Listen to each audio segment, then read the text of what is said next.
Hey, what's up, students? Let's go over the homecoming hero.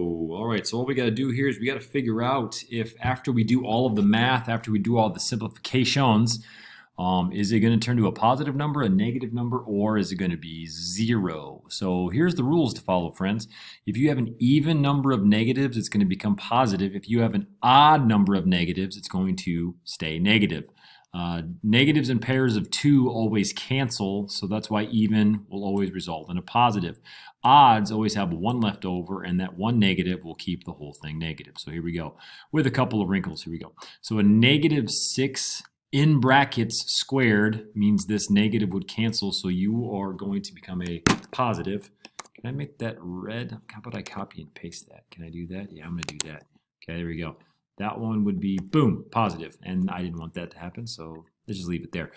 And now a negative 9 without brackets means this square cannot touch this negative, so this would actually stay negative. If you try a calculator, anytime you do calculating negatives, make sure you include the brackets around them. Negative 6 squared is going to be a positive, but negative 9 squared without brackets is going to be a negative. Next one, looks like we have multiplication and division. I count 1, 2, 3, 4 negatives. These two negatives would cancel. These two negatives would cancel, so that means we'd be left over with a positive. Let's make it red, please. Thank you. Okay, here we go. Negative 5 to the third power. There's going to be 3 negatives. So this would basically, if I was going to type it out, negative 5 to the third power would be a negative 5. That's not a negative 5. That's a negative. Wow, type, bro. Here we go. It'd be a negative 5 with another negative 5 with another negative 5. So there's the 3 negative 5s times 2 more negative 5s. So there'd be a negative 5 like that and negative 5 like that. 1, 2, 3, 4, 5. 5 negatives, that is odd. So that's going to be a negative. There we go. 1, 2, 3, 4, 5. Odd, so negative. Okay, next one. 1 negative, 2 negatives, 3 negatives, 4 negatives, 5, 6, 7. You're going to be negative.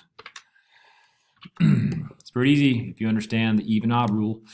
Ooh, what do we got here? We have a 3 squared times a negative 2 cubed. Now, this is like number 2 right here. So the negative 9 without brackets, this negative 2 without brackets doesn't follow any of the rules. It's going to stay negative.